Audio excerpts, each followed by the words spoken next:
Yes, सवाल बिल्कुल ही आसान है। इस सवाल में कुछ भी ऐसा नहीं है जो आपको ना आता हो।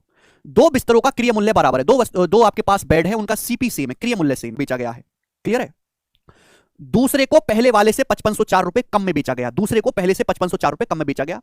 दोनों बिस्तरों को बेचने के बाद अर्जित कुल लाभ 14% है। दोनों बिस्तरों पर 14% का प्रॉफिट हुआ है, 14% का, 14% का ओवरऑल जो प्रॉफिट हुआ है दोनों बिस्तरों पर मिलाकर, पहले और बेड दोनों को बेचने से वो 14% है।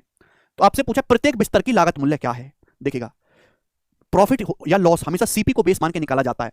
अगर दो बिस्तरों का क्रिया मूल्य सेम है, सेम होने का मतलब क्रिया मूल्य 1:1 के रेशियो में, सीपी सेम है, अगर बेस वैल्यू सेम होती है तो ओवरऑल प्रॉफिट हमेशा एवरेज करके निकाला जाता है।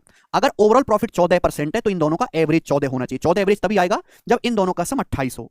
यानी कि अगर यहां 30% प्रॉफिट है तो यहां 2% लॉस हुआ होगा, दूसरे बिस्तर पे 2% का लॉस रहा होगा।